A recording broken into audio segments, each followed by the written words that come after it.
And welcome back to another episode of Pokemon Knowledge. You know what?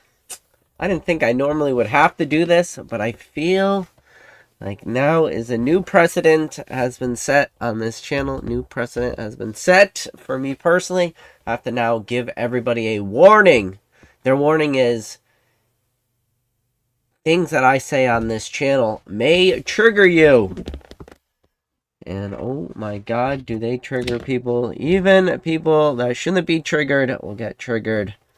So, because I trigger people, we're just going to go with things that I think are dumb in this hobby besides certain people. We're going to start it off. I talked about it on last video. We're going to go with plastic wraps. That's going to be the first topic of this video. I do think it is stupid if you value the plastic wrap that is around your booster box or your ETB, and if it has a small slit or a small tear in it, that it bothers you so very much. But I want to let you guys all in on a little secret, which I didn't know was a secret, but I guess I have to tell people this. Otherwise, I don't think people are actually dumb. But man, sometimes they say stuff. I enter into all my product making sure that there are not slits in the plastic. Me, I do that. I do not want booster boxes that are ripped. I do not want ETBs that are ripped. That is part of my business as well. And anybody who runs in this hobby, it makes sense that that is part of your business, that you do not want that. I didn't know I would have to say that. I'm going to tell you a lot of stuff on this list, which I think are really dumb. But they are a huge part of my business. And I interact with this stuff every single day. And just because you value this stuff does not make you dumb. You dumb. It doesn't make you dumb. It's just dumb. Get over it. Next thing, graded cards. Guess what? Graded cards are dumb. Do you want to know what I do? I'm completing an entire master set of Skyridge in both PSA 9 or 10. That is 144 cards in the regular base set. And then when you double that, for the reverse holos, that's another 144 cards. That brings it to 288 cards. You know there are 5 crystals in Skyridge. You got the Kabutops, you got the Crobat, you got the Golem, you got the Celebi, and then you got the Zard. There's 5 of them, but you know what? Each one comes in a holo and a reverse holo, so that is 10 more. And then Skyridge has 32 holos in it, so you had 288 cards. Then you had added another 10 for the holos and reverses for the crystals. Then you added another 32 for the holos. And guess what? Graded cards are dumb. Do you know what I do? I collect graded cards. Does that make me dumb just because I think something is dumb? No. Do you want to know one of the biggest parts of my business, which I do actively? I am constantly. Man, OBS disconnected. Hopefully we can come back. Are we back? It says my OBS disconnected. Oh god, is it going to be one of those type of lies? Alright, we're back. See, this is God's way of saying that, this is God's way of saying that, well, this is going to be a long night if my OBS can't hang in there. OBS, hang in there. You know what else I think is dumb? Black labels. I think black labels are really stupid. Do you want to know what I wish I could have done more than anything in this world? I wish that I could go on this channel right now today and I could tell you that this was my card. Even though I think it's dumb, it is still would definitely be part of my business. I wish but you know what? I was dumb because I didn't send these cards away to Beckett and try to get that 21,100 first to market Beckett Black Label Premium. And yes, James did say this was a confirmed. Listen, do I think this is dumb? Yes. But do you know what?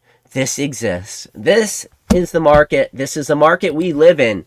If me saying I think something is dumb triggers you, then you need to take a long look at why is it triggering you. I never thought I'm attacking people by saying this. I'm just letting you know my opinions. What else do I think is dumb? Black Star promos.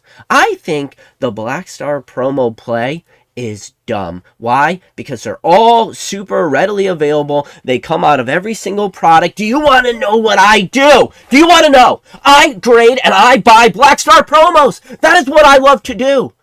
It's dumb. Do you want to know what else is dumb? Pikachu with a gray felt hat. How many times did I go on my channel and put that stupid Pikachu with a PK with a gray felt hat? How many times did I put that on my head? And just because I think it's dumb. But you know what? I said to go buy it. Same thing with the special delivery Charizard until I bleed out of my eyes. Just because I think something is dumb does not mean it's an attack on you. You know what? Dan went and bought, I can't even say people's names anymore, but I'll say Dan's name. Dan bought Pikachu with gray felt hat. That's probably one of the better plays he's ever done, but it doesn't change the fact that I think it's dumb, because I think it's dumb because I was like, why does a graded premium exist on this card? Because people could literally just go out and buy the raw card themselves and grade it themselves.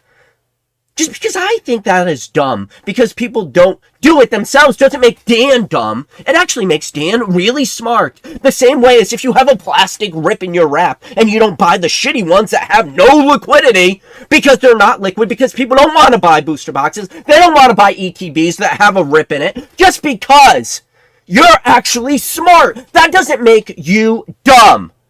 It doesn't make you dumb. It just because I think something is dumb doesn't make you dumb.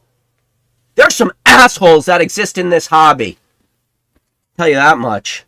You know what else I don't care about? Which else I think is dumb? Feelings in this hobby. Everybody's feelings are so hurt. Can't even say stuff to people's faces. You know what else is dumb in this hobby? Booster box premiums. Do you want to know what I love more than anything else? To put away when I get a chance, when I can pick them up cheap, especially at release, booster boxes. But you know what? Booster box premiums are dumb. You know why? Because the packs have the same cards. Yeah, you could go on the little tangent. You can go, oh, well, booster boxes, they have better pull rates. Yes, but no. Because I also think that's dumb. Anybody that thinks single packs have different pull rates than booster boxes, yes, booster boxes do have better, what it feels to be better pull rates, but it's a bigger sample size. Booster boxes are literally 36 packs.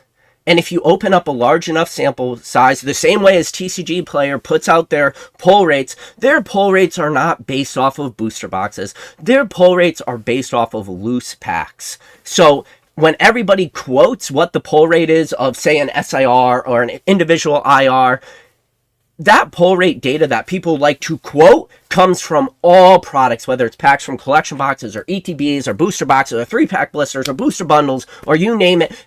People will quote that, but then at the same verbiage, they will say, well, booster boxes have better pull rates. It's like, well, they do? Why do you quote this one? Why do you quote 1 out of every 200 or 1 out of every 1,000, or to pull an individual IR of a certain set is 1 out of every 12? Well, why do you do that? It's because that's just the way it is, you know? All right. What else is dumb? Jealousy is dumb in this hobby. I am jealous of the person that was smart enough to grade this black label that is on that screen. But jealousy is dumb. You know what? I'm jealous all the time. You know why I'm jealous? Because I'm like, damn, I should have thought of that. The same way as this. The person that bought this, I don't know what the hell they were thinking. I don't know what the pop report is of a card like this. Let's just throw out, this is one of the things I should have did, but I don't even know how to check the Beckett pop report, even if I knew how to. Let's just say we're going to throw out a hypothetical number. Let's just say this Burger Chew had a 200 total pop. I have no clue. Literally reaching my arm up my ass and I'm pulling that number out. That's just for hypotheticals. Let's say it's 200 was before this Beckett Black Label sale. I will say within the next 3 months, that number 10 to 20x's. Again, that is just my guess. So if it was 200, that means in 3 months, if it 10x's, that will be 2,000. If it 20x's, it will have about a 4,000 in Beckett. PSA, leaving PSA aside, this pop report for Beckett will 20x. And this is a non-holo card that is super good, Japanese print quality. I see no reason why there won't be more Beckett Black Labels. Now, if you want to put your conspiracy theory hat on, you want to say, oh, well, Beckett's now going to, hold back this pop report. They don't want another one of these cards existing. They just want these big sales. Listen, if Beckett could do that and they can somehow pull this off where they never give another one of these a Black Label again, I don't see that happening. I don't see this being a tough 10. I tried to break down and think about the math of how many of these Burger Chews, let's just say $21,000. Let's say you are the buyer, not the seller at this point. Let's say you are the buyer. I said, how many of these cards could I have sourced? Shout out the retrospects. I could have sourced this many thousands of dollars worth of Burger Chews through just one person. I know I could have sourced these, and then I would have to probably cut that number in half because you're probably going to have to add in to grade each one of these at Beckett. But I was thinking about how many hundreds of Burger Chews, assuming 21,000 I knew I could get for one Black Label. How many of those cards could I have sold? Definitely would have got, and see, this is where I hate to use the word, I definitely would have got one Black Label. And then how many of those cards would I have had left? How many would I have had left? I would have had, after selling my Black Label, breaking even for the hundreds that I bought, the hundreds of grading fees for all these cards, I would make money. But you know what? Nobody expected this dollar amount. And if it did, so the funny thing is, this list, this title of this video, this topic of this video was already, trust me, this I've been thinking about this title of this video, things that are dumb in the Pokemon hobby. Trigger warning, trigger warning, trigger. Oh my God. Trust me, I'm not going after anybody. It's a business. I just want people to know things that I think are dumb. I do all these things. I tried to do the Beckett Black Label play. I failed. I tried. I sent a lot of cards to James, ZNG Emporium, super clean cards. You know what I figured out? That I don't know how to grade a Black Label. I'm sure if I cracked all those cards and sent it back to him, but I tried it but you want to know what? I am not a buyer of these cards because I think it's dumb. But I tried to make it part of my business for a while. And that was literally the same time that Dan got back. Remember, he got back all the Black Label. He got back all the Unagabas, and he got back the Chinese SV001s. Or what was it, Chinese or Japanese SVs? I don't know. Either one. I sent a bunch of the SV001s to Beckett. Tried to get a Black Label. I'm like, oh, this is easy. I sent 36 of them. I had a bunch of them. I had stacks of those SV001s. I pulled out 36 of my cleanest copies. It was this time that James from Z&G, shout out to James here, his thing, he was doing his consignment plus service. I took 36 of my best copies, sent all the rest that I didn't think were Beckett Black Label plays, sent them the PSA, 10s across the board, sent the rest to Beckett, got a bunch of the gold label pristine 10s, a bunch of not 0.5s kept me from a Black Label, and I proceeded to get absolutely wrecked by doing that. I tried to make it part of mine. Just because I think something is dumb does not make you dumb. You know what else I think are dumb? I think top loaders are dumb. I don't like top loaders. Why are top loaders dumb? Sometimes I don't even have a top loader near me. Sure I do. Here we go. Do I have a top loader? I gotta have a top loader. Top loader. Top loader. I don't have any top loaders. I think top loaders are dumb. Right? Nope, that's Card Saver 1. I think top loaders are dumb. Why? Because I don't think you should touch cards twice. Because I am dumb with just thinking that. Why? Because I like the thought that you can take a card, you put it in a penny sleeve, you take a Card Saver 1, you put it in there, and you touch it one time. And then when the grader takes it out, they require card savers. And I don't think that you should touch your cards twice.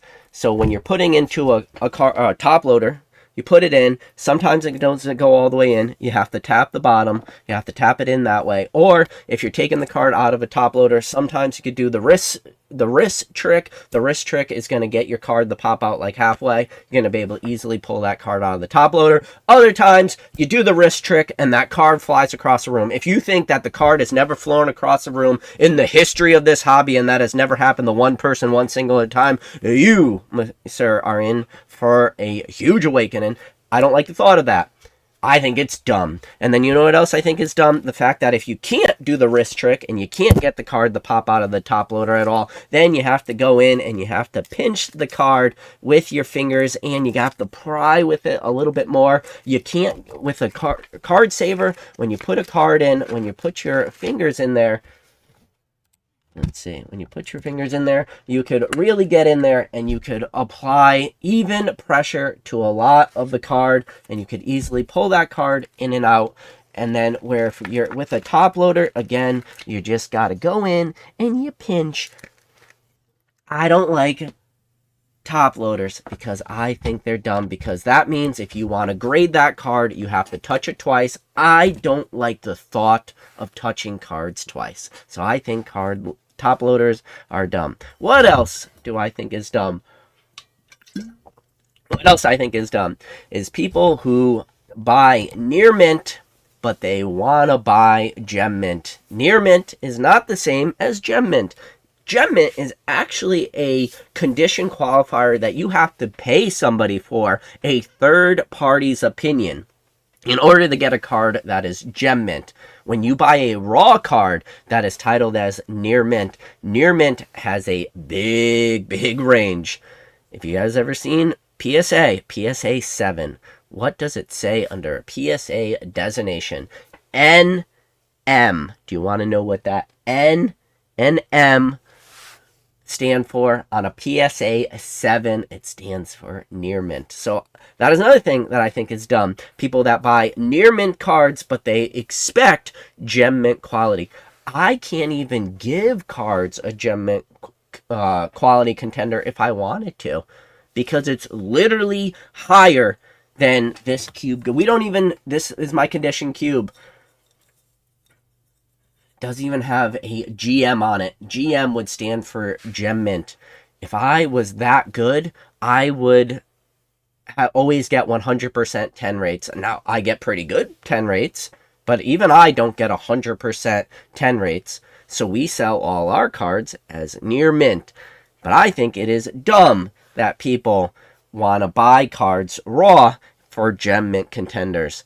Even though I think that is dumb, do you know how I get all of my cards for grading? I am not out there buying and opening packs in order to get my cards. So my entire business when it comes to grading requires me to go out into the market and buy near mint cards to get gem mint 10s. Does that make sense? Even though that I think it's dumb that people buy near mint cards trying to get gem mint 10s. My entire business of grading cards is me buying near mint cards to grade for PSA 10s. Does that make sense? Just because I think something is dumb does not make you dumb for doing it. In fact, that is a very good business and is not an attack on anyone's business just because I think something is dumb. Whether it's plastic wrap with rips, I don't buy booster boxes that have rips for long-term future sellability. I do not buy near mint cards and then get mad though when they don't get gem mints. I think Black Star promos are dumb, like I said, but I still buy Black Star promos in huge quantities. I think people buying Pikachu with gray felt hats in a 10 is dumb. I spent a ton of time selling Pikachu with gray felt hats in a 10. I think booster boxes premiums are dumb. I really, if I have an opportunity, I only want booster boxes in my sealed collection. Wow, now I am going after a lot of loose packs, especially for 151.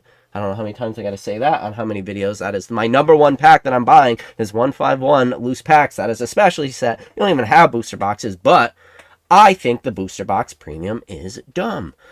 Pokemon Center ETBs. I think Pokemon Center ETBs, the sealed premium, is dumb. When I look at how much a Pokemon Center stamped Snorlax costs, how much that sealed ETB costs of 151, I think it is dumb. Guess what?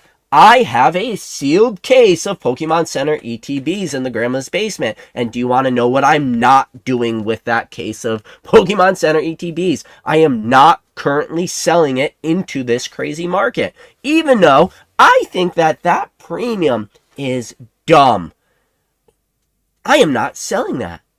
Because that is just how you interact with this hobby. Just because you think something is dumb is not an attack on a business. There's a lot of things that I do on the daily, which overarching, when you look into them, are probably dumb. But it's huge parts of my business, huge parts of everyone's business. I feel like everything I just said is pretty much self-explanatory too. But I had to put a trigger warning on the thumbnail of this video, because otherwise people will get triggered if I say these, what I just thought was, common, just talking. All right. What else? All right. Now that we got through the title of this video, things that I think, there's a lot of things in this hobby that are dumb. A lot of things that don't really make sense in this hobby. That Burger Chew is one of them. But you want to know what? I'm jealous.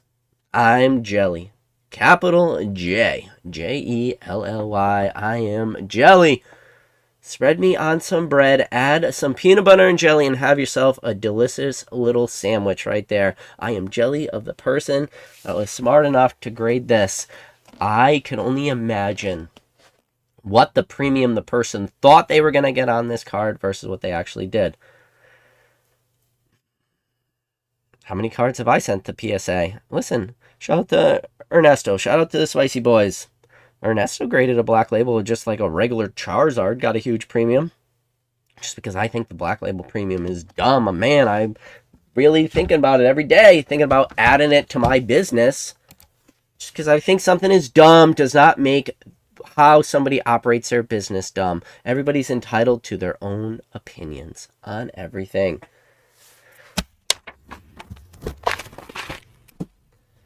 With that said, what did I do?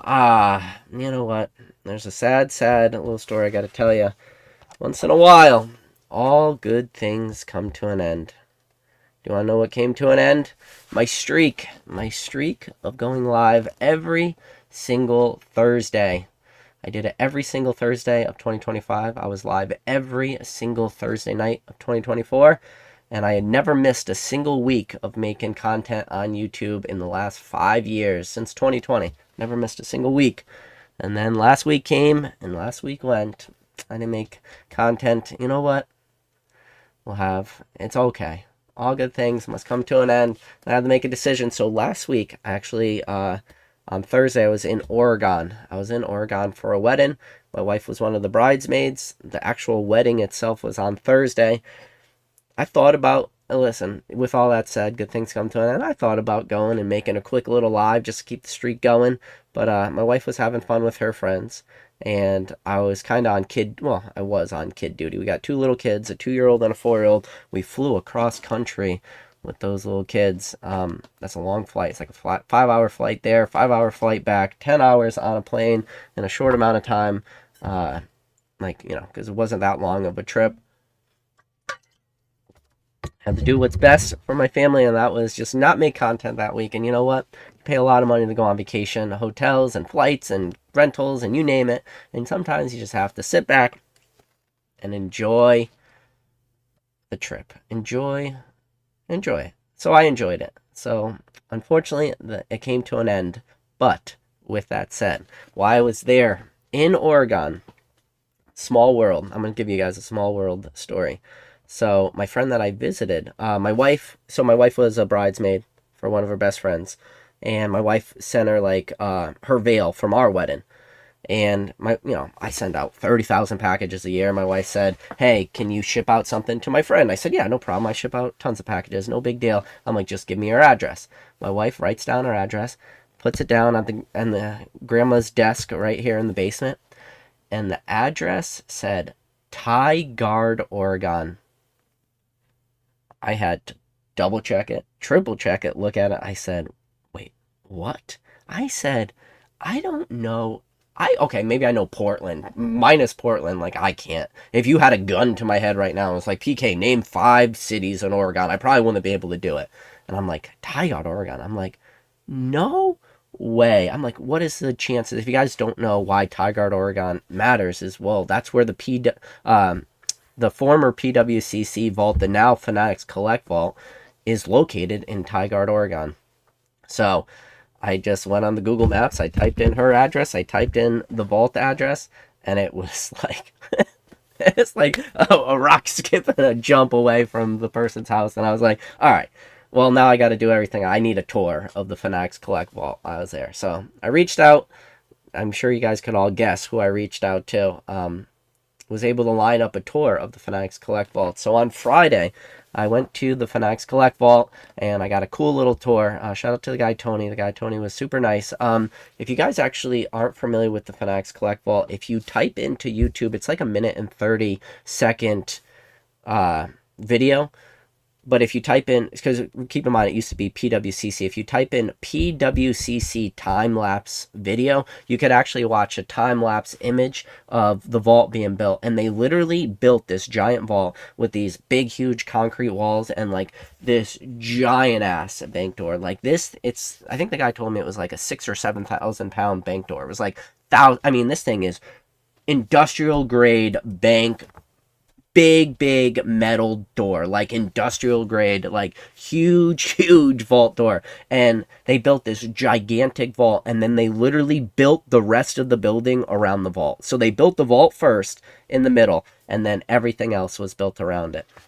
So I was there, I saw that, I got to see like their shipping and receiving area. So I wasn't able to like go into it per se, but I was able to like stand in the doorway. I mainly got to like stand in a lot of doorways. They didn't let me in the vault. So the big like Fanatics Collect vault has like that main bank door, and then there's like a plexiglass door behind it which has like bars and stuff. So it's like a plexiglass door where you could still see through it when the bank door is open. But I wasn't allowed to go into the vault, but I was able to look in, and it's just racks and racks and racks of graded cards. It was actually pretty well organized. I don't know what I was expecting, but it was very well organized, like just racks of all these graded cards. And you're talking about some of the highest end cards, Michael Jordan, PSA 10s, crazy high, Mickey Mantles and stuff, like you name it. Some of your biggest cards in not just sports cards, not just Pokemon, just trading cards, just cards in general were housed in this vault. So that was pretty cool to be that close to them. But then I got the stand at the shipping and receiving area, and the shipping and receiving areas they're pretty much just guys. I guess it's how you would imagine, like guys standing at tables and just open up the boxes. And man, the eyes in the skies in this place. There are so many cameras. When you like, especially in the shipping and receiving room, like the guy was like, if you just look up, you see all these just super high res, high definition cameras. Just the entire ceiling is full of these things. So if you guys ever do send products there, like everything is super crazy recorded. So I got to see that, and then went to another section, and I never really knew how did Fanatics Collect, they get just a ton of slabs in, and you got to image each one of these. In my head, I'm like, man, I can't imagine being the guy that just scans slabs all day, because I think about scanning slabs, I think about my friends that run consignment services. My friends who crack the code are able to scan 4 slabs at the same time through one scanner, and like they were able to do that to like save a lot of time. They have these custom made, they're like gigantic machines. They look like giant Roca sorters. And what it does is, so they take all the cards, they stack them in, and then there's like these revolving trays, and you could like stack a bunch of slabs in each one of these, I don't know what you want to call them, hoppers or whatever. And then the machine just goes, it picks up the slab, and then it images the front, and then it flips it, and it images the back with like these high-res scanners or cameras, or I don't really know what it uses, but and the machine, it's just a Roca sorter kind of, but like a custom-made one, and it just keeps picking up the slabs, and it's able to do like your generic companies like PSA, Beckett, CGC, like your big ones, and it just images it and that machine, and then it loads it into like another hopper, and this machine just runs. I don't know. I mean, it was running the whole time I was there. It was just like, psh, psh, and it's like super efficient, and it just kept doing it. It's like this machine just imaging all these slabs, but only does it one at a time. It doesn't like pick up multiple, but it's just nonstop. And I didn't ask the guy. I wish I did. I'm obviously that machine probably runs all day during the workday. I don't know if they just load up all these hoppers when they leave for the night, and this machine probably, I would guess, just runs 24 hours a day. So I don't even know how long it would take to pick up a slab, image, turn, drop it, go up, pick up another one. You know, you're probably talking, it probably images, say it's like 2 to 3 seconds per slab. It's imaging 20 slabs per minute. I'd say probably that. I mean, it's hard. I'm trying to remember it in my head, but I'd say about 20 slabs per minute. This thing is imaging, and it's just running nonstop. It was very cool to watch. It's like all automated process of how they do that. So I thought that was pretty cool, and it does make sense. And now I start to think about like how maybe PSA would grade or would image, but then I've also seen photo of like CGC images of slabs, and once in a while you'll see like a CGC hand in one of the photos, and they have like blue latex gloves on. So it makes me feel like the CGC slabs, or maybe PSA, like people's hands are in there. And this machine, there's no way you're getting your hand in there. So maybe they just have like a, I don't know, maybe they just have their own unit or own machine. But it was very cool to watch. It was, and that thing just ran nonstop. Zard Lurkin says, "Are we allowed to know about this? I love it, LL." Yeah, Zard, you're allowed to know about it because literally, if you watch the time lapse video showing the vault being built, the machine is in that. Like, it shows the PWCC vault. That machine's in the video. So yeah, I'm not doing anything proprietary. I mean, you literally could see it in that PWCC, which is like a public video they put out showing the building of the facility, and they show that machine in there for like a quick second. And then yeah, I just walked around, and then you know, just talked some BS with the guy. Kind of just talked about the first thing I said to him when I walked through the door, because he was just talking to me, shook my hand and stuff, and then we were just kind of, before we like start to walk to the areas, he's like, "Yeah, that's our shipping and receiving." He's like, "Yeah, FedEx, UPS, UPS come through all day, every day." And I looked down and I said, "The post office must hate you guys." And he didn't really say anything, he just laughed. But in my head, I'm like, man, the post office must hate these guys. Like, the same way as, obviously this is PWCC Vault out of Oregon, but PSA, if you guys don't know, like, the story, Nat Turner actually mentioned it when he came on the channel for an interview. So, PSA, if you've ever sent any cards for grade and you send it to Newport Beach, California, Newport Beach, California got so busy that they, just from PSA submissions, that it more or less shut down the Newport Beach post office, to the point where Nat Turner had to hire armed guards and get like an armored truck to literally bring packages from the post office, from their like PO box at 6180. Yes. Do you send a lot of cards to PSA if you memorize the PO box? Yes. 6180, PO box 6180, Newport Beach, California. He literally had to send an armored truck there to load up all their packages to bring it to PSA. This was in like the crazy hype, which was 2020. But yeah, post office, they definitely hate these people that have a ton of volume. And yeah, PWCC, I'm sure they got a ton of volume. But another thing I saw that was cool at PWCC, obviously, we're in Pokemon space, we're in the graded card space, but they don't just do graded cards through the vault. They had like signed sneakers were there. I saw like the imaging process for the sneakers, obviously a lot different than the automatic machine that picks up the graded slabs and stuff. What I saw, I should have asked, I didn't even ask what the sports, it was a basketball player. I'm just gonna say Michael Jordan. It wasn't Michael Jordan, but let's just say they had like a pair of Michael Jordans in like in like a photo box thing, and where they were taking high-res photos of the shoes and stuff. And then when I was in there, I actually saw one of the guys in the shipping and receiving. He was opening the package. There was a baseball in there. So I mean, they have a bunch of different stuff in the vault. It's not just sports cards. But no, it was very cool. It was a cool experience. I wasn't there for that long. I would say, they didn't give me like total access. Like I said, a lot of it was just me kind of standing, looking in doorways and stuff. I wasn't like in anything. But I would say I was there for maybe 15 to 20 minutes. It was a pretty quick trip, but it was definitely very memorable. It was funny when I walked in, I signed in they have like a sign in, like a login book, and I was the only person. I real quickly like scanned the dates of like, other people that have joined.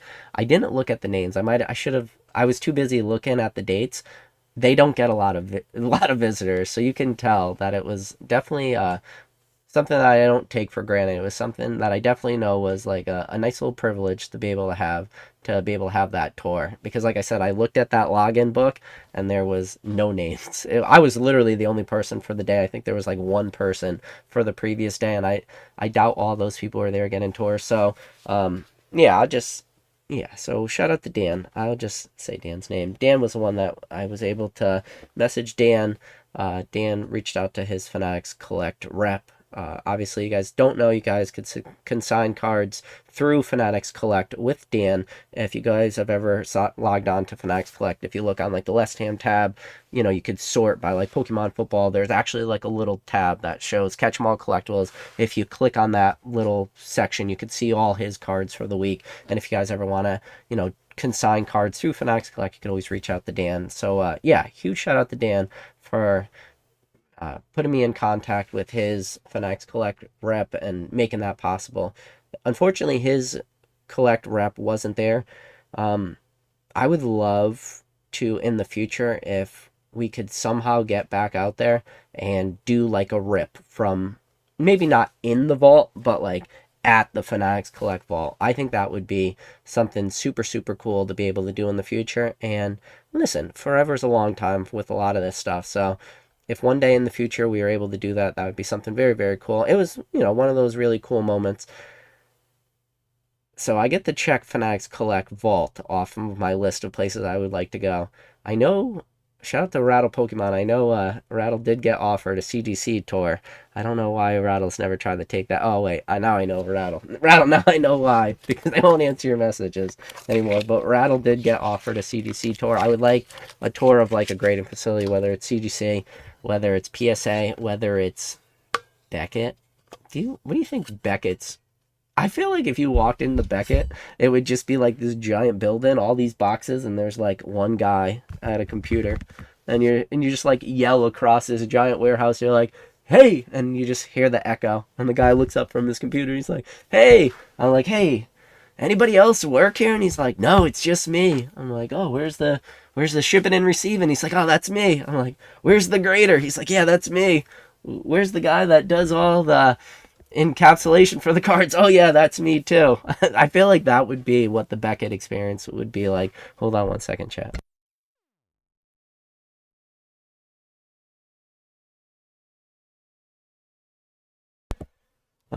Sorry. But yeah, I feel like that would be the Beckett experience. But I would like to see PSA too. If you guys saw that video with the PSA former grader guy, I don't know. It was questionable. He didn't know a lot of stuff. I think he was more just in shipping and receiving, but there was like some cool little uh, tidbits that the Beckett grader guy talked about. All right, either way, that was 40 minutes in. We've made it to the end of my rant. Now we're going to go to the top of the chat. We got Katie Lowen said the prodigal son has returned. Katie, I appreciate you. Stormlight says, let's get it. Prey says, yo, PK. Number one mod in the game, Drew. Good to see ya. JB said, oh shit, we back, boys. We are back. Sonic says, it's going to be a good one. It's going to be good. What up, my guys? My Skylar Snorlax reverse holo just graded a 10. Nice, Snorlax. Can we just talk real quick? What the heck's going on with Pokemon Center? What's going on with the Rattle Discord? Nothing really going on with the Rattle Discord. Nothing Rattle could do. Rattle has a lot of abilities, a lot of power. Shout out to Rattle, shout out to Tap. But, man, the Phantasmal Flames, ETBs, Pokemon Center drops. Like, I was in Oregon when the initial drop was going to have, I really use parentheses like hardcore right there, because it looked like Pokemon Center had loaded them into their back end. Like, you couldn't actually access the web page as just a normal person going on the website, but the bots were able to like use that, and they checked out something like 15,000 units. And then Pokemon allegedly went in and like canceled all the orders and stuff. I tell you what, one that's pretty scary. I thought, I don't know, maybe I'm just foolish in the sense that thinking Pokemon Center is I think that is Pokemon Center's way of like, I don't know, caring or not caring. I don't know. It's weird. But yeah, I feel like there's a lot of people that just been watching Discord.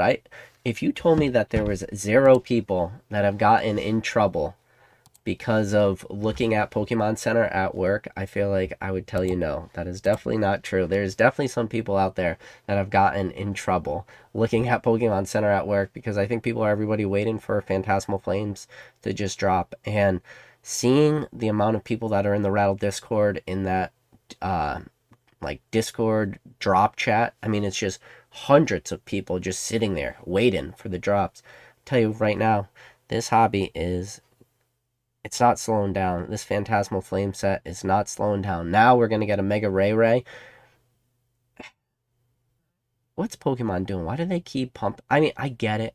We're doing Mega sets. That's cool. But there are new Pokemon. Like, yeah, they released now a Mega Dragonite and stuff. And, like, Mega Dragonite's cool. And that's a Mega that didn't exist in the past. But, like, why go back and do Mega Charizard? Why go back and do a Mega Rayquaza? Why don't you switch it up a little bit? But at the same time, it's just like Pokemon's just sticking with what works. And we got all these mega sets leading up into the 30th anniversary. And I've said this before, and I'll keep saying it, and I'll probably keep saying it till I'm blue in the face. Mega Evolutions, which is the set that gets released, whatever, this month, September 25th, it is going to be the worst of the mega sets. And again, I'm not saying that it's going to be a bad set. I'm just saying it's the worst of the mega sets. And Phantasmal Flames is just going to be that much better. And now seeing what allocations are going to be like right at release, we're kind of going back to the wave system a little bit, where people are getting 60% of their allocation at release and then another 40. People are sharing emails and stuff. I've seen going through like different Discord groups and stuff, people just showing emails coming from their distribution reps, just pretty much saying like, we're not getting a lot of this stuff at release. We're going to send you what we can, and we're probably going to get a restock. And it was just like, maybe October, maybe November, maybe December. It was just like an open-ended end of the email. Like, they couldn't even give a confirmed date on when these restocks are going to happen. Now, we've definitely seen wave systems in the past, and you've seen like your Fusion Strikes and your Chill and Rain. As I walk through the valley of the $79.95 booster box, I fear no evil. Like Chill and Rain, that was the last of like that wave system. But even that,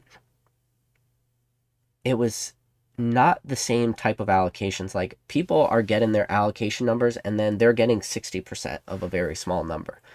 And listen, Pokemon is saying that they're printing the max capabilities, and I believe them.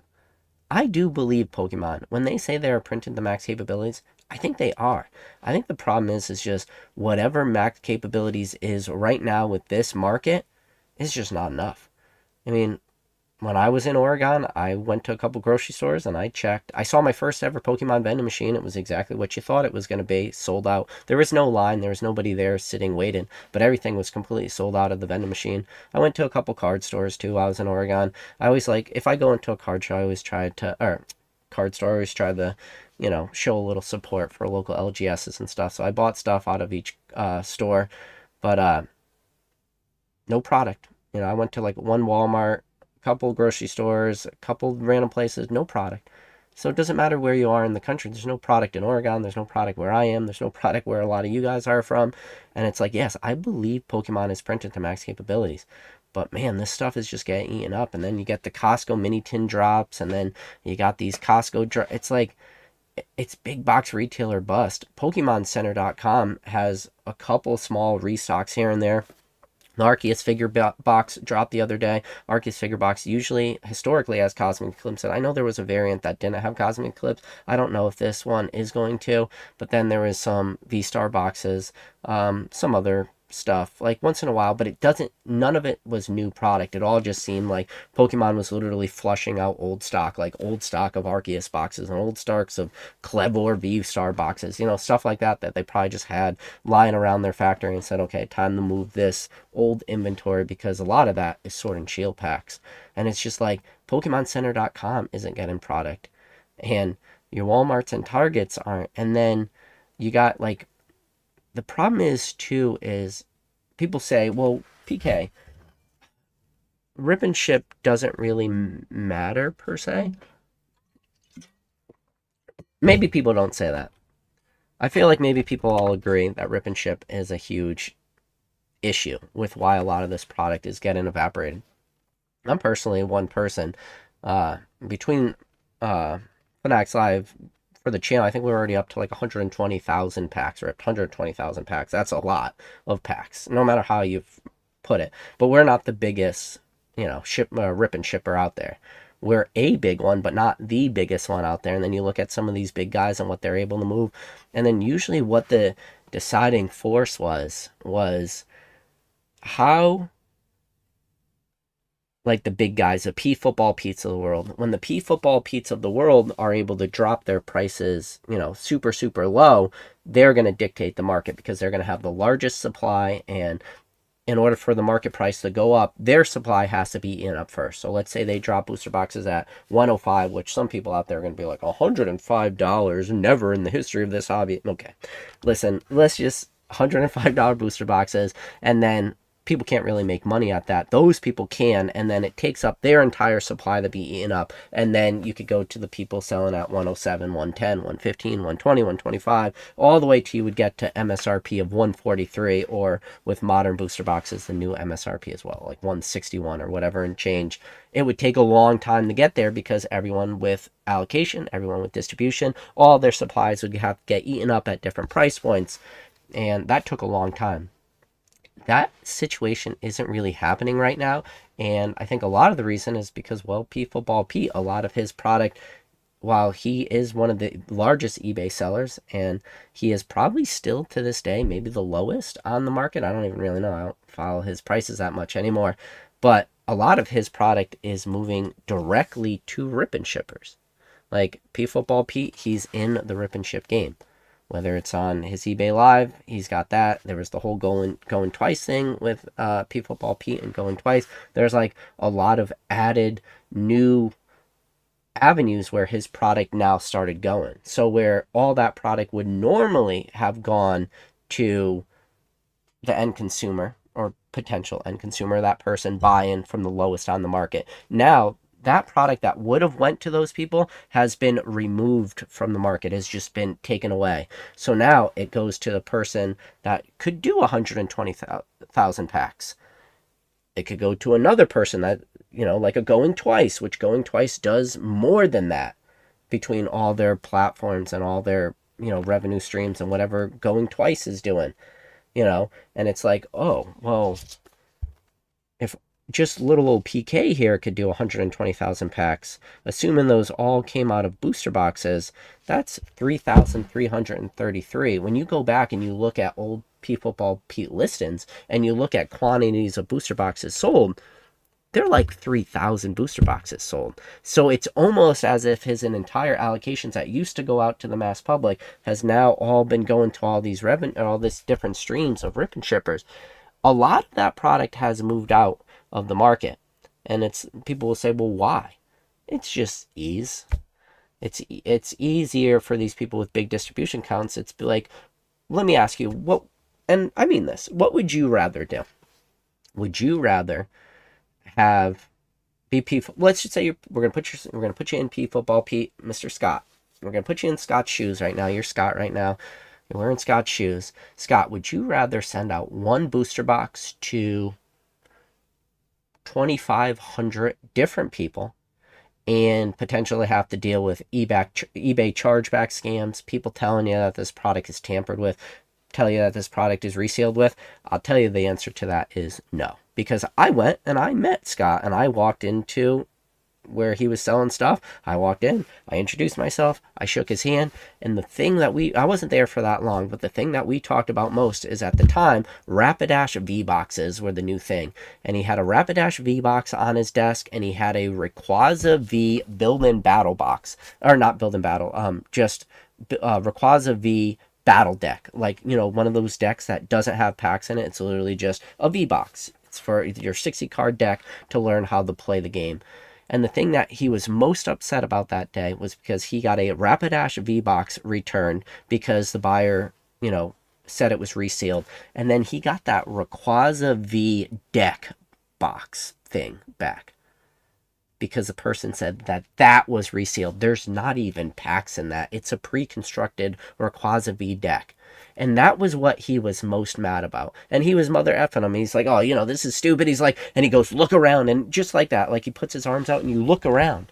And it was just, all these boxes just were stacked to the ceiling. And it went the entire length of the store. And there had to have been millions, I don't even know, millions of dollars worth of booster boxes and TCG products. And it was Magic and Pokemon and you name it, and sports and every trading card. And it was just so much stuff. But he had to spend his day dealing with messages about a Rayquaza V pre-constructed deck because the buyer said it was resealed. And because of his, what he has to do, he has to accept that return. And that was the thing that bothered him the most that day. This is a guy that on that same day, this was when, as I walked through the valley of the $79.95 booster box, I fear no evil. I drove there because I wanted to ask him about $80 booster boxes because of how crazy it was that Chillin' Rain dropped that low. And I just had to get it straight from the horse's mouth in a sense. I had to ask him, what the heck is going on? What is going on with the market? How are you, why, number one, how, and number two, why are you selling these boxes? Are we seeing this much really hit the market? And that was all he cared about that day. And he probably sold maybe $100,000 worth of product. So now put yourself in his shoes. Would you rather deal with those people, or would you rather just deal with a handful of buyers who make a call? You go, hey, how many boxes can you give me? You could go, I could give you 1,000. It's like, all right, I'll wire the money over to you. When could you have them shipped out? We'll probably get them a week before release. We'll have them out same day, next day. You should have them between a day to 2 days before release. Okay, perfect. Thanks, Scott. All right, that wire just got sent right now. You should be getting your money pretty soon. All right, thanks, bye. In that situation, where do you rather be?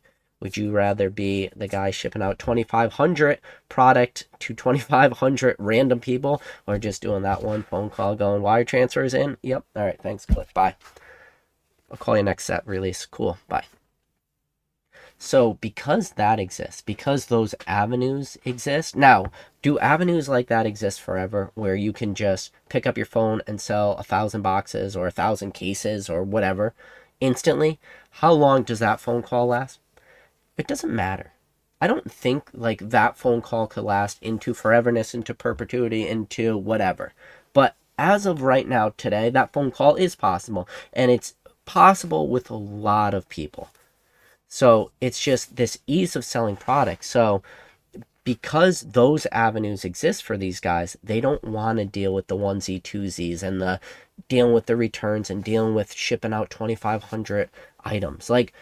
The amount of shipping costs, don't make a mistake about it. P Football Pete, I told you, he has negotiated rates with the United States Postal Service. You got to ship out a lot of packages. We are happy when we get to print out our eBay shipping label or pirate ship or whatever, because it's cheaper than what USPS is going to charge you, or click and ship or whatever, which even click and ship is cheaper now, but that's a whole tangent. But either way, the amount of money he saves just on shipping has to be a dollar amount that a lot of us can't even comprehend. So because those avenues exist, a lot of this product is evaporating before it actually even hits the market, and that is just something that doesn't get brought up enough.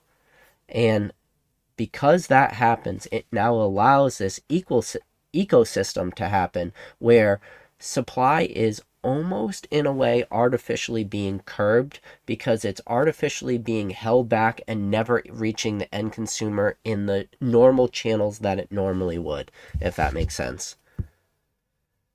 All right. All right. Snorlax says whoever sent that Burger Chew made it. That was a solid play. Yes, it was. McDonald's first to market promo. Hey, listen, I would be curious. Where do you think this promo ends? Yeah, Josh says, just imagine if Dan and Mr. Pokemon Radar held all those Van Goghs. That would be a big. I mean, it's crazy. Yeah, 1.5K. That's just crazy. It just shows you the strength of this market right now. See. See, I think people were saying my mic was cutting in and out for that, and sorry. In this game of knowing when to use a hobby as a business and actually profit. If there's a demand, then sell regardless of liking it. I agree. Yeah, listen, a lot of this hobby is the hardest part to do is hold. I've been in a very good position lately. I've been too busy to sell. Best thing that ever happened to me, I just happened to be that I was holding during one of the craziest spike ups we've ever had.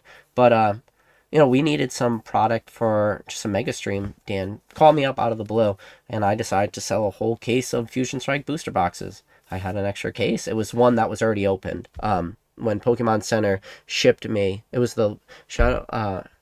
Yeah, it was the last ever. It was like when they did a small restock. You could buy 6 boxes on Pokemon Center. Paid full MSRP for them, $143. But they sent them in a sealed case, but they cut the bottom of the case to put the pack and slip in. Sometimes they'll slap it to the side, but this one they cut it. So it was an open booster box. I ended up just selling. I ended up selling 5 booster boxes that stream. I think the market value at the time was like 500. That was only a couple months ago. They've already doubled. They're like over $1,000. I wish I had those 5 back. I mean. But other than that, I haven't really sold much. The last set I really sold anything of was Surgeon Sparks. And now I'm just kind of sitting on my Surgeon Sparks that I had left too. Zarlurkin says, Amen, PK. I've been saying for years, all you need is penny sleeves and card saver ones. If that's what PSA likes, then we should all... Oh, yeah, that's where I just like it. Snorlax said, all that. I just have... Oh, I'm guessing you did the wrist trick on a top loader. You said KFC Pikachu promo. Rest in peace, old Pikachu promo. I think I got one. Do I have one close by? No, I have a KFC Pikachu promo. Oh, did I sell them? They might all be gone. So... Somebody says I ruined a PSA 9 evolutions, or not evolutions, Evo's claws a crack in it. I wasn't dumb, I just messed it up, yeah. Let's see. Oh no, I jumped to the bottom. I'm sorry, chat. I know I'm like really, really high up in this. So Chill Phil says, I think that either the Burger Chew is 1 bought by a rich collector or 2 bought by a company person for market manipulation to set the market price so people easily accept the high cost. Well, if it was market manipulation, it really, really worked because the prices of those sealed packs, these packs right there, they went up overnight, and I don't know. They did. They didn't quite double overnight, but just the sealed packs. And because the sealed packs are guaranteed to get one, pretty much went crazy up overnight. I've heard some people saying that maybe it's money laundering. I think people are quick to say that it couldn't be money laundering, but I could see that. I'm not saying that is, but I'm just saying this is what I've seen people mention is money laundering. And I could see how that could be a possibility. Like, you're not really washing a ton of money at that point. But what if somebody did have a bunch of these graded? They had a bunch at Beckett. Then maybe they sent 300, 400 to Beckett. They knew they're getting a couple black labels. They shill up this auction. They pay the fees to James. They're only going to, this is you're going to pay the least amount of fees possible for a card like this. So what is, let's see, James's fees for a card over 20. So his fees, so a card over 3,000, so 95%. So you got to pay 5%, which is still a lot of money on a $21,000 card. But assuming you have a bunch of these, you say, I pay 5% fee, and then I just keep selling these cards. And how much money could you, in theory, make? Because you could push. This is a problem too. PSA 10 of those Burger Chews are what, like 400, between 4 to 500 bucks and a 10. I don't even want to guess. I mean, that's going to be one of those sentences that could be outdated tomorrow with how quickly this market goes. But either way, talking 4 to 500, which is more than a Pikachu with gray felt hat promo originally was at release, but that doesn't matter. You can make thousands of dollars by manipulating this one card. It's crazy.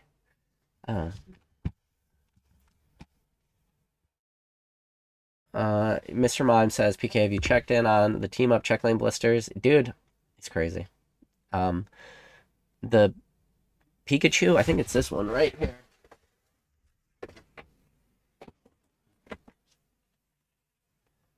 I don't have a lot of modern stuff in my backdrop, but I do have the one check lane blister with that Mimikyu promo from Team Up. I think that card is close to $1,000. I think like $1,000 in a PSA 10 or something like that. What? What? We're living in a simulation. I was buying these Team Up blisters for $30 a pop. That's how much. And I was crazy doing that. They used to sit on eBay. Let's see if I could. I don't even know if I'd be able to find it. All right.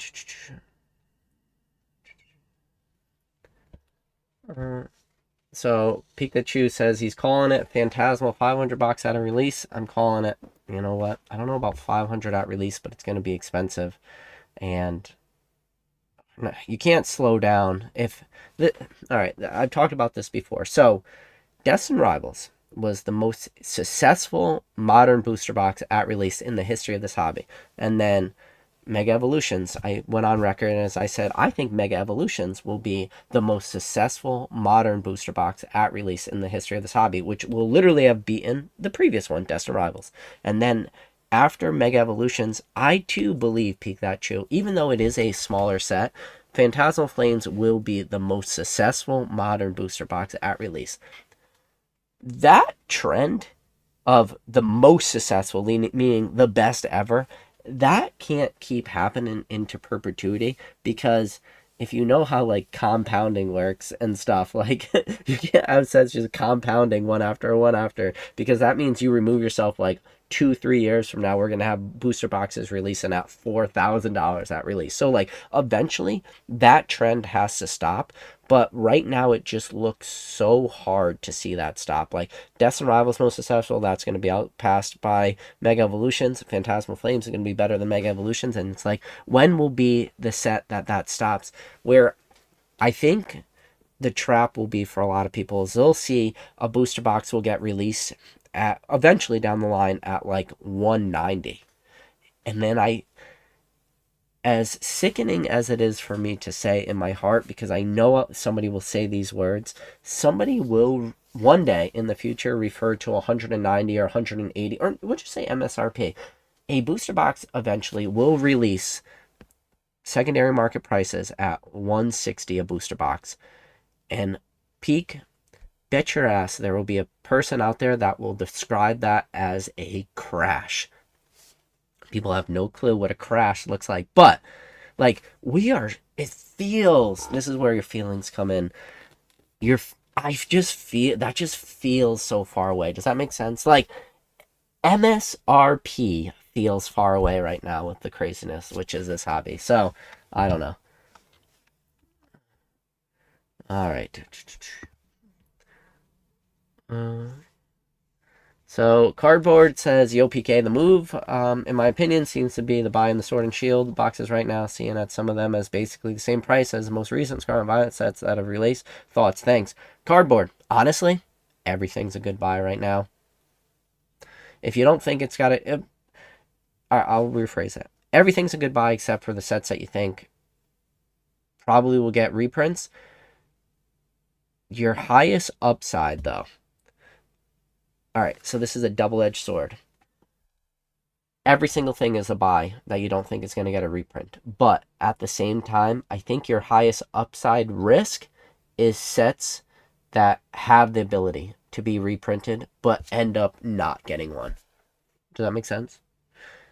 Because we are living in the window where a lot of these boxes are still running away. Your Destined Rivals is still kind of running. Journey Together started to recover. A lot of these, your later ones, your Temporal Forces, your Paradox, a lot of these sets, they really started to creep up a little bit, but they are still artificially being held down a little bit because people still have that fear of a reprint in their head. Where then you look at a set like Paldea Evolved. Paldea Evolved, there was a fear of a reprint for Paldea Evolved for a long time. Paldea Evolved, one of the strongest sets, beautiful illustration rare sub trainer gallery. I don't love the SIRs that much, but it's still got the Meryl, it's still got the Magikarp, it's got the T-Tar. It's a deep set, Paldea Evolved. There was the fear of the being reprinted, but now that we've moved really kind of out of that window, even though it's technically within rotation, we've at least moved further enough away from Paldea Evolved that people are no longer worried about reprints, and you saw what that booster box did overnight and just went crazy. There could be a situation where Destined Rivals never gets booster box reprints, and if that case happens, I don't know what Destined Rivals booster boxes prices look like. What am I doing right now? I stacked away a couple Destined Rivals booster boxes. Or, excuse me, a couple Destined Rivals booster box cases I stacked away. I look at the price every day and I'm like, should I sell this? Is this dumb? But I used to feel pretty comfortable. Nothing was ever a guarantee, but I used to feel pretty comfortable with navigating reprint windows, and when I thought stuff would get reprinted, I always felt pretty good about that. 2020, there was a couple highs and lows where I'm like, I don't know, and then the thing about this hobby, and one of the things that I say all the time, and if you guys are not new to the channel, you've heard me rant about this forever. There's only one person in the entire history of this hobby who is undefeated, and that is just Father Time. And time in this hobby just has this a way to just keep ticking, just keep moving forwards, right? And we are just slowly moving out of the reprint window for a lot of this stuff, and at the same time we're moving out of these reprint windows, we're seeing unprecedented demand for so many products. Destined Rivals, Surge and Sparks, maybe not Journey Together. 151 still is getting reprinted. I don't know what that's all about. But then Paldean Fates, remember Paldean Fates was cheap for so long, and then all of a sudden Bubble Mew explodes overnight. Paldean Fates, everybody wants Paldean Fates. Prismatic, I think they're going to keep hammering Prismatic. Prismatic is putting its chin up in the air.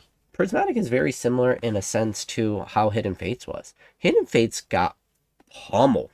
I mean, people forget Hidden Fates booster or ETBs, they were $300 pretty soon after release. Like Hidden Fates, I mean, Prismatic Evolutions ETBs are not $300. Like Hidden Fates did go up, and then they got beat up, and really it helped with like the 3 tins, the Charizard tin, the Gyarados tin, the Raichu tin, 4 packs per. They really beat up on Hidden Fates, and they were able to knock that price down, and they were able to knock it down about half of where the all-time high was, and it pretty much knocked it between ETBs between that 120 and that 150 mark for Hidden Fates for a long time.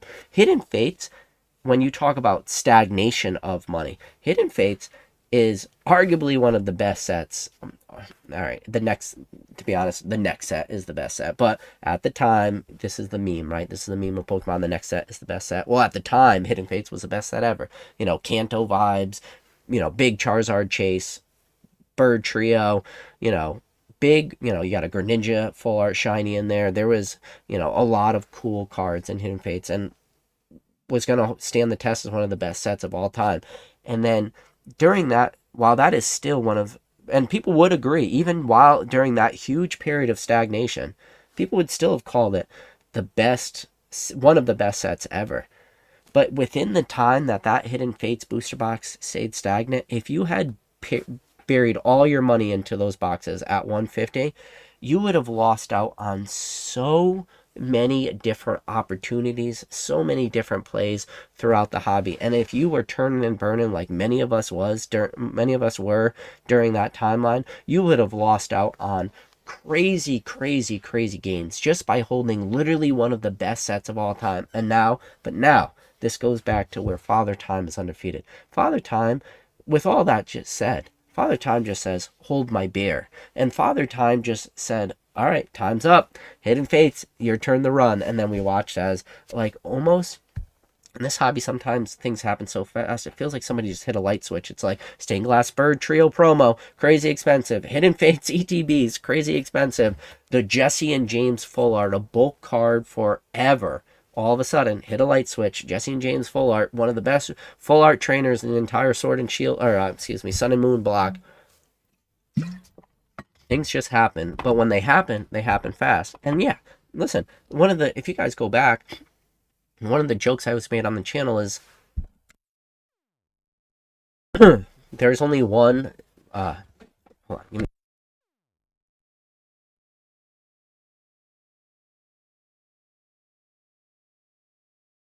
there is only one product that I said everyone has sealed product of, and that used to be the joke was Hidden Fates. Everyone has some sort of sealed Hidden Fates product. Speaking of James from Z&G, when James came onto my channel for an interview, he made a joke. He goes, PK, I don't own any sealed modern product, and he said, except I got this one sealed case of Hidden Fates mini tins. He's like, I don't know how you could say that, where you can say every single person has sealed Hidden Fates. He's like, I own no sealed modern, but yet I have a case of it. And that was the joke. That's not the case anymore. Not everyone owns Hidden Fates anymore. But it's just one of those things. So when you say, is the move to move into Sword and Shield boxes, like, I don't think you do bad in Sword and Shield boxes. But my question for Sword and Shield, there was a huge period of time where I was dumping money into Sword and Shield. And a lot, when I was dumping money into Sword and Shield, I could have picked up a lot of the Scarlet and Violet boxes for 80, 90, 95 bucks. But I was dumping money into Sword and Shield. Your Battle Styles, your Lost Origin. And then I talked about the other day, like, Silver Tempest. When Silver Tempest was readily available on Pokemon Center, but nobody wanted Silver Tempest booster box on Pokemon Center because you couldn't get sealed cases. You could only get quantity order limits of 4. The amount of, and I mean this, I know I said on my last video, but I'm going to say it again, like, the amount of people that just didn't want to buy Silver Tempest booster box because you couldn't get a sealed case was a crazy number, and everybody justified it. And now you look at Silver Tempest booster boxes and they're so expensive. I think the problem of this hobby is the hobby moves so fast. When things flip, they flip, and it feels like they never kind of retrace. And at this point right now where we stand today, it's like you could only do whatever you think is best for you. Like, for a while, I was picking up 151 loose packs. I was picking them for $9. Now they're like, whatever, a couple extra bucks. Like, the problem is you're going to run into cardboard, and the problem I'm running into a lot of... Nobody out there really I mean, I'm sure there's people out there with way deeper pockets than all of us, but nobody has unlimited funds. So it's just a matter of everything that I do is just living in the moment, living in today. Whether that is a cheap promo, whether that is a cheap booster box, whether that is a sealed product, whatever it is, it's just the hobby is constantly changing day to day, week to week, and I don't buy the same product every day for 365 days in a row. I don't buy product every 365 days, but if I did, every single day, it's going to be a different product. Because at this point, I don't know what the number one, like, top performer is going to be. I tell this story all the time, and I quote this one video all the time. As I walk through the valley of the $79.95 booster box, I fear no evil. Everyone hears that, and that's about Chillin' Rain. Make no mistake about it. The reason I talk about that video so much is because it was a terrible play in the moment. Yeah, everyone could say, what is this dude talking about? Chillin' Rain booster box at $80. Look at how much they are. No. On the exact same day, in the exact same moment, I could have been buying Evolving Skies booster boxes for $95.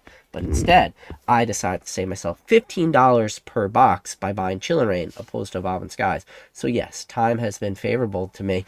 It looks like a great play in the long term. But it's like, well, what else could I have been buying?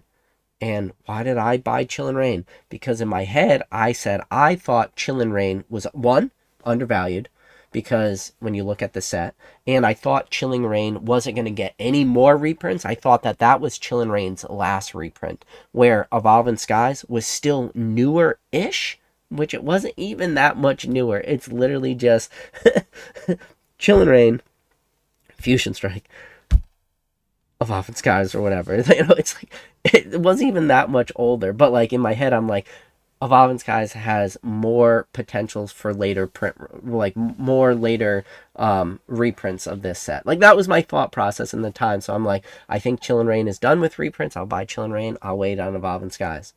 Over $15. Well, which now you ask me today. Fast forward, Captain Hindsight comes swooping in. What was the better buy?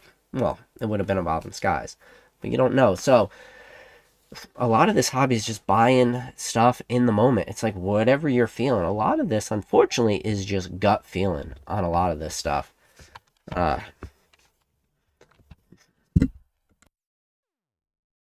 Pikachu says, I bought a bunch of the Crown Zenith Sleepy Mew PSA 10s. Not even that long ago when they dropped to around 100. Randomly looked at prices. I was curious. 400 last sold. What is going on? What is going on? Pika, what is going on? We got Random 10 says, hey PK, I just want to say hello and thank you for years of entertaining content and plays. I typically work Thursday nights, so I can never be in the chat, but I always check the replays the next morning. Random 10s, I appreciate the kind comment, buddy. So Peak says, in my opinion, Prismatic will be the greatest specialty set of all time. The next set will be the best set, though. Peak, he says, from a price appreciation view, long-term Pokemon Center ETB cases and 20-pack booster bundle cases will dominate, in his opinion. We are going to be running into a timeline very, very soon, Peak, where Prismatic Evolutions packs will be that. Yes, I think, I will tell you right now, I do not rule out, like, $6 to $7 Prismatic Evolutions loose packs. We're not really there yet. Let's just see. What is TCG Player? Prismatic Evolutions booster pack. Let's see. Prismatic Evolutions booster pack on TCG Player. $8.93. So $7 is still, call it $2 away. I think $7 is possible. If that happens, like, Prismatic might be one of the best plays. Now, this is where you ask, but now this is where could $9 be a play? $9 could be a play. My only fear is kind of what I mentioned, talking about Hidden Fates. How Hidden Fates was stagnant for a long time. I do have a worry that Prismatic will be stagnant for a long time. Again, this is trying to play the guess game, right? Because I'm trying to guess that I do believe Pokemon is going to keep pumping out Prismatic Evolutions. There is a chance in which I am very, very wrong, because Pokemon goes out and they said, we are printing affected products to max capabilities. Leonhardt talked to his rep at Pokemon. This was on your channel, Peak. Shout out to Peak's channel. Leonhardt literally went on your channel, Peak, and Leonhardt said to you directly that he talked to his rep at Pokemon and they didn't realize some of the stuff, and that, like, pretty much Prismatic going forwards was going to be the sets that they are going to really go hard at. So it makes me think that we will see more Prismatic, and I don't think we've seen, and we still haven't even seen, like, the Prismatic different evolutions. So there's a Prismatic Umbreon box coming out. There's the Prismatic Espeon box coming out. Those are just the full art. They're not the alt art, but there's like the full art Espeon, the full art Umbreon. Those are going to be boxes. There's going to be a ton of packs in it. We're going to see Prismatic keep hitting the market. So that's why I think prices will go low in the future, but eventually the floor will be had. I don't know where the floor is. I think it's going to be around the $7 mark. Dan, I think he thinks MSRP, which is probably closer to that $5.50 a pack. I think it's going to be around that 700. But now the question is, when it does hit that 700, do I want to pile in? Do I want to pile in very similar? So, like, when Hidden Fates ETBs were 150, Josh, the old card shop, shout out to Josh. I love Josh to death. Josh came on my channel, and me and Josh had this conversation. He's like, there's no way that Hidden Fates ETBs are getting more of them. I like the price point of 150, and I said, at the moment, this was like maybe 2021, maybe early 2022, me and Josh had this conversation, and I said, yes, Josh, I 100% agree with you. Hidden Fates ETBs are not going to get, you know, more reprinted. And then for the next year, it was 150. And it's like, the problem with these prismatic packs is, while I do think it's going to be a good long-term play, it's just like, how much money will I want to dump into it at the time? Because I only am made of so many $100 bills or $1,000 bills or $10,000 bills. Like, we're only made of so many. That is the problem with this hobby, and that is the tricky part of it, is just trying to figure out your exact right purchase opportunity. I feel like a lot of people talk sometimes, but they only have like, maybe they have like two ETBs. I'm not talking about two ETBs. I'm talking about buying hundreds of packs of a set, or buy cases. And, I'm talking about like actual big positions, like multiple $1,000 positions, where I feel like some people, they'll do what I'm thinking right now, where I'm trying to think about it on, picking up a couple thousand of packs of a set. Other people will do the same thought process I'm doing, but they're thinking about one ETB or two ETBs, So it's tough. Let's see. All right, so Mr. Mime is French says peak prismatic over 151. That's going to be a close call. So right now, today, I like 151 over prismatic today. I do have a feeling that prismatic is going to keep dropping. I don't think so. Right now, we just look, so I could pull it up right now. This is where I'm right now. So today, I do not think that the $8.93 on TCG Player, I do not think that this is the all-time low that we see on TCG Player. I do not think that this chart that we're looking right now, pull out the 6-month chart, I do not think right now today this is literally the lowest possible point, and that from every day from now into perpetuity that we never see $8.93 a pack. Now, I do think that, though, about 151. I do think that where we stand right now today, 151, you will never be able to pick up packs cheaper than you can today on the secondary market. I think Dan's buy price is like $10. A little bit before that, it was $9.50. Before that, it was $9.25. Before that, it was $9.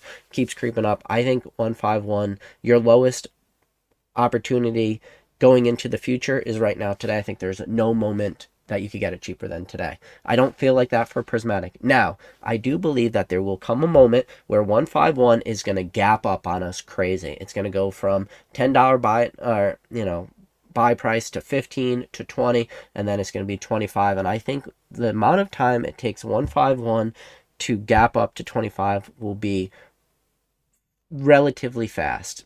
Relative being subjective, but I think it'll be relatively fast. And then whenever that gap up happens, where it goes from like 10 to 15 or 15 to 20, whenever that gap up happens, I am no longer going to be buying 151 at that moment. As soon as the gap up happens, whenever that moment happens, that will be when I'll start probably piling into prismatic peak. So to answer Mr. Mime is French, prismatic over 151, is that going to be a close call? I think right now, today, for me, it's an easy 151.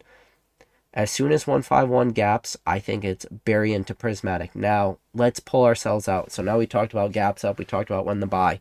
Pull ourselves back 5-10 years from now. What does better, prismatic or 151? That is going to be a really tough one. I mean, in 10 years from now, I could see both of those packs being $50 a piece.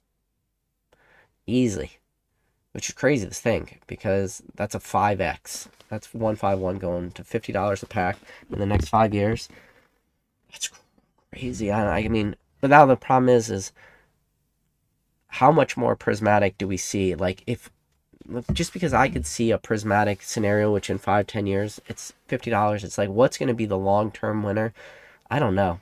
And this is where, if you remember, Peak, when I was talking about Brilliant Stars and Lost Origin booster boxes available on Pokemon Center. Remember when I made that video?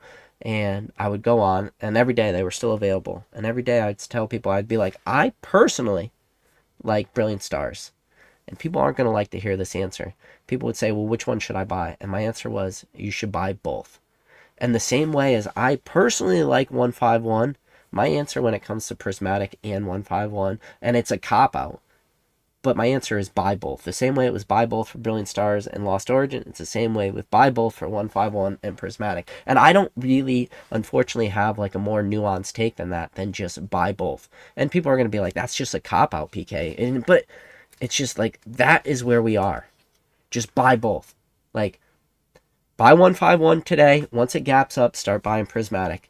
That's all I can say. That's where I... yeah. All right, let's see. Yeah, so, but now Peak brings up a good point. He said, Mr. Mind French, God Pack Premium will outweigh everything long term. I like 151 infinitely better, but yeah, you know, the 151 God, or the Prismatic God Pack, that is a thing. And especially if, you know, each one of those cards creeps up to over $1,000 and a 10, like, when you look at Terrestrial Festival, which is the Japanese version of Prismatic, and you look at the English and you look at the pop reports, Prismatic Evolutions for how many packs have been open, the 10 rates on a lot of these cards, yeah, they're like greater than 1,000 on all these cards, but they're nothing. They are nothing in comparison to the Japanese 10 rates. Like, Japanese 10s for terrestrial festivals are like greater than 20,000. Some of these English ones are like 2,000. They're 1/10 the population. And the price point is sometimes only like $400 or $500 more.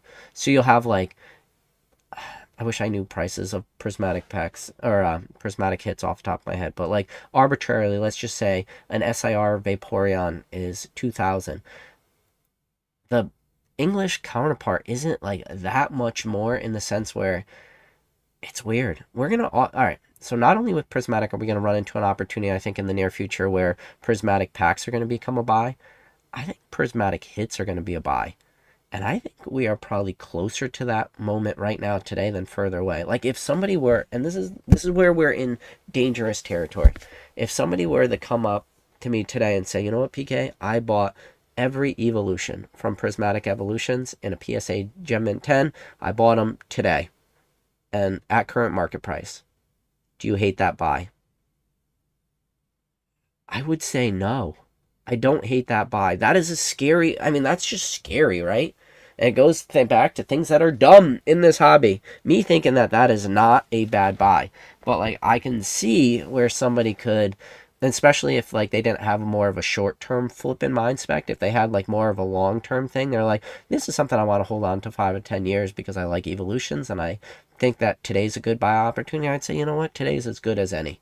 Now, this is counterintuitive, too, because I would also be selling into prismatic, but at the same point, we had this conversation, I don't know if you remember, Peak, when we talked about the Umbreon from Evolving Skies.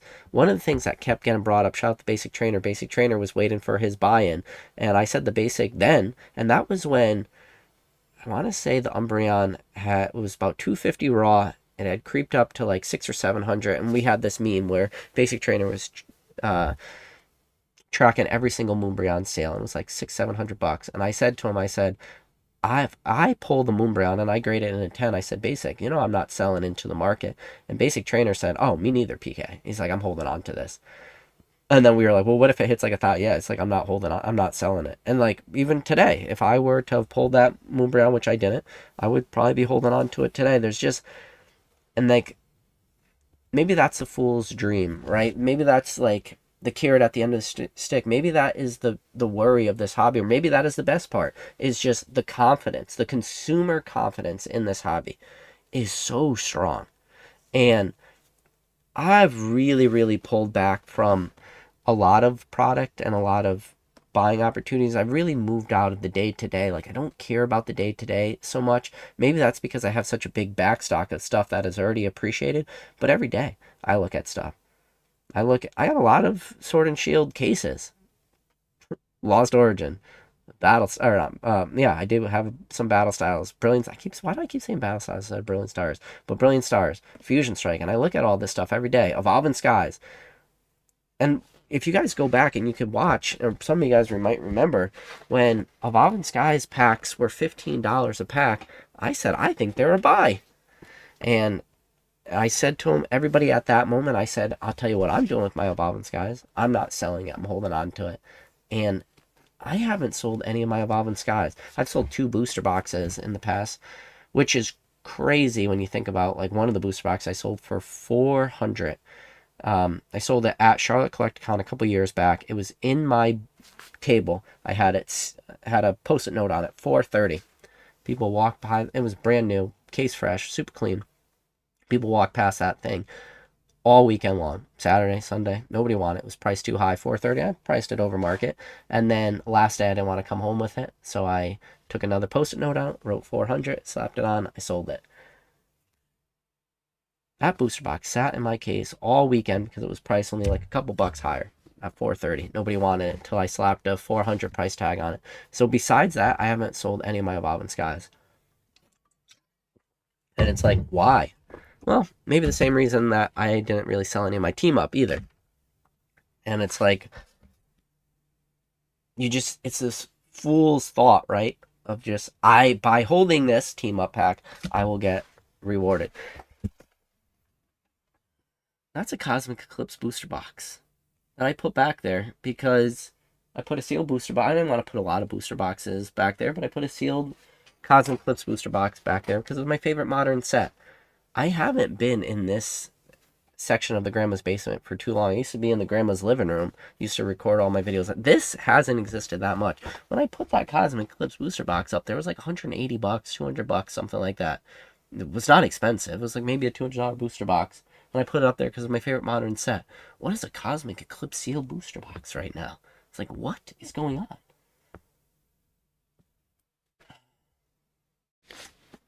What's going on? Listen, we are living in a simulation, but man, we are living in the best simulation right now. There's the ups. When I say the best simulation, I'm talking about the hobby as a whole. But man, what a time! What a time to be alive. All right. So Cardboard said, PK, the most slept on Scarlet and Violet set right now is Stellar Crown, 100% long term. When the stock dries up, with the popularity of that Obsidian Flames, Charmander, the other Gen 1 starters, so you're talking about like the Bulbasaur and the Squirtle. Listen, the problem with Stellar Crown is really shitty SIR chase. The Tier Pagos SIR is just a weak chase. I'm going to say it. Yeah, it's a cool rainbow card, but Tier Pagos just isn't really strong enough to hold that set. Yeah, IRs are good. I do not think that Stellar Crown is the biggest sleeper, though, right now. The funny thing about Stellar Crown is when me and Dan started our first ever live, we had, at the time, a lot of people had PSA credits. If you had a PSA membership, you would get $60 in PSA credit, or in Fanatics Live credit if you had a PSA membership, or if you had the $150 tier, you would get $1 or $200, $125. Either way, a bunch of people had PSA credits. I don't remember. And then the referral bonus, we had in our Buy It Now Stellar Crown booster boxes at $110. And we didn't sell out of all those. We sold a bunch of them, and there was a lot of people out there bought Stellar Crown booster boxes, and their price points were pretty much free. It's assuming you don't, value how much you pay per month for your PSA membership, because a lot of people just had that. A lot of people didn't even know that they had Fanatics Collect code or Fanatics Live codes. They would reach out, be like, how do I find this? Oh, it's in your email. Type in Fanatics Collect, type in code, and use it and redeem it in our store. And we had Stellar Crown booster boxes. That was only going back to October. That is less than a year ago. I mean, it's September. October 4th is going to be our 1-year anniversary on Fanatics Live. A year ago, we had 110 booster boxes in our Buy It Now, and they didn't sell out. Not only did they not sell out, they didn't sell out to people that were getting them for free. Does that make sense? How crazy of a statement is that? So, I don't know. I don't love Stellar. I don't think it's the number one. Chris said he's bought a bunch of XY era booster boxes in 2018 for $150. Just sold his Phantasmal Forces for $15K. The market is mad. I mean, that's the thing. Time keeps ticking in this hobby. And I said this in 2020, and I got a lot of pushback. I said this in 2021. I asked the question, I said, what if we are not early to this hobby? the amount of people that said this dude is smoking rocks, thinking you could be early to Pokemon. We were literally in the booms of booms. This is coming off of the Logan Paul break and everything, and there's no way that we are early in 2020, 2021. And I said that, and I said, what if we are early? And people laughed me out of the building like that was the dumbest thing. Like, early? We're late. Things are about to crash. Like, this is the best it's ever getting, PK. And then fast forward a couple years later, there are so many people that hopped in that they look back on maybe a Evolutions box the same way maybe somebody else in this chat looks at that Phantasmal I was gonna say Phantasmal Forces. Oh god, what the heck am I saying? Why am I spacing?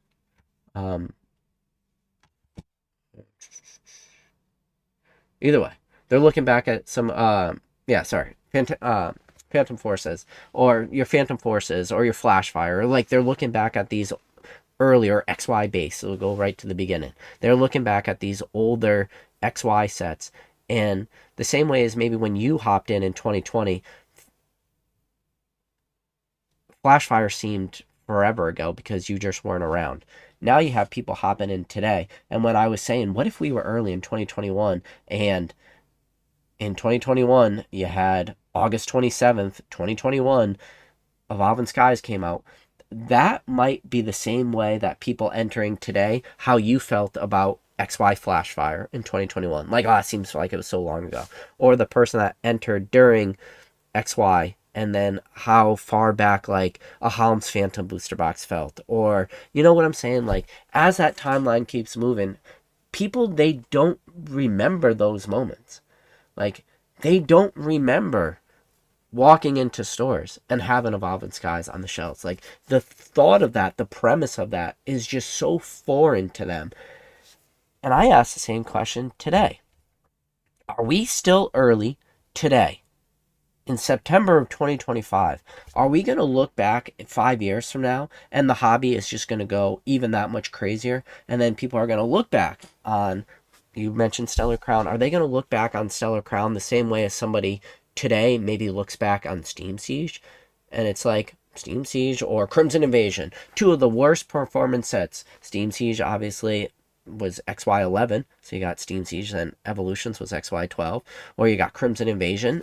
You got, so the worst of XY, the worst of Sun and Moon. Somebody today, they might not even know that because they can't even, their brains can't even comprehend those sets ever being, because they've never seen a Steam Siege pack on the shelves. They've never seen a Crimson Invasion. Those sets are so foreign to them. What if in 5 years from now, Stellar Crown, somebody enters in 5 years from now, and Stellar Crown, the thought of Stellar Crown being available on the shelves will be such a foreign thought to them that it will perform like any of these other sets, which I think that is more of a realistic opportunity. And I do believe that we are early. I do believe that as we stand here, and as God is my witness, I do believe we are early in the hobby being here in 2025. Which, if we're early, what does the future look like? The same way, but like, that's the thing. People will laugh you out of the building today saying that. The same way as they laughed me out of the building in 2021 saying that. But it's like, we could be early. And we could be on the precipice where I bought this team up check lane blister for 30. It's whatever, 200 plus now, or whatever the heck it is. Could this be $1,000 blister? Well, the card inside is already $1,000 in a 10. Could this blister be $1,000?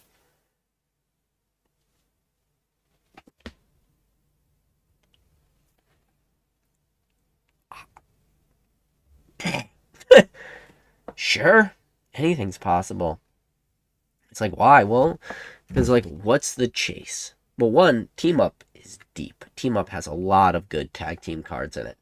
So, but then it's got that Latios and Latias. Why they call it the Lovers card, I don't know. They are brothers and sisters. You guys watch. I don't know what videos you are watching. I don't even want to look at your search feed if you think the brother and sister card is a Lovers card. But you know what I'm saying? Like, you already have an $8,000 PSA 10 card exist in that set.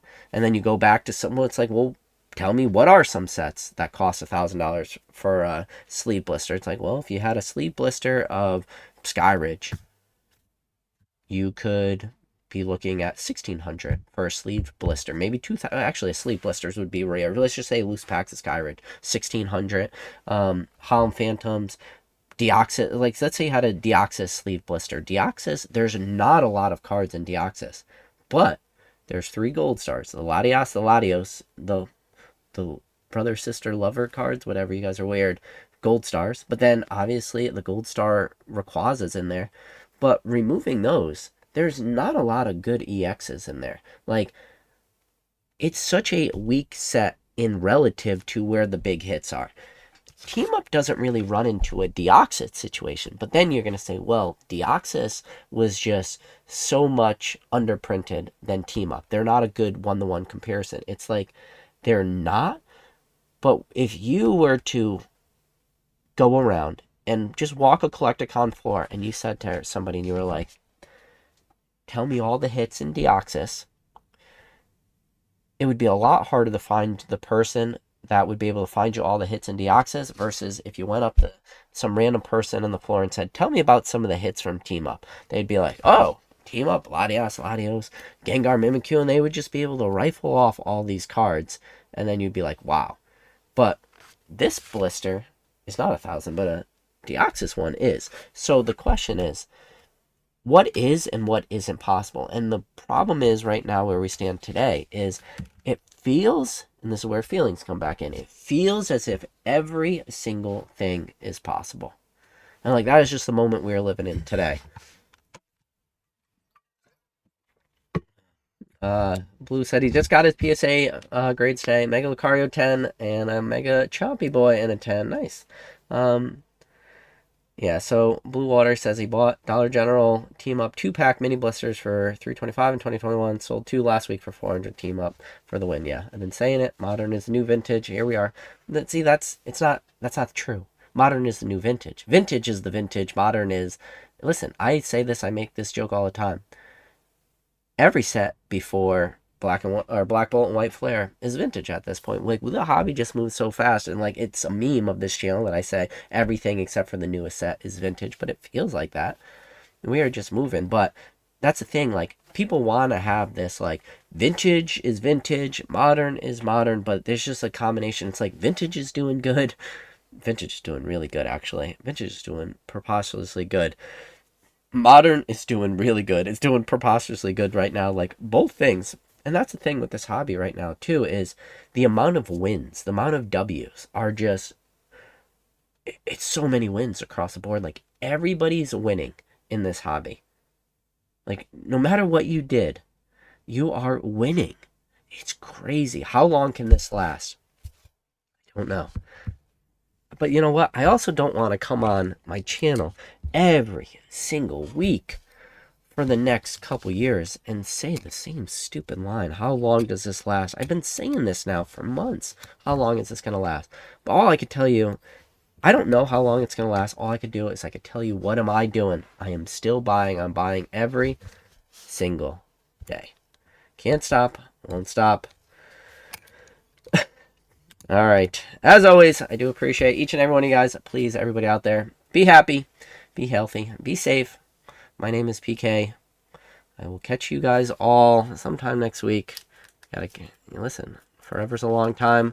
We got to keep the streak going. As always, I do appreciate each and every one of you guys. Please, everybody out there, be happy, be safe, and I'll catch you on the next video. Later.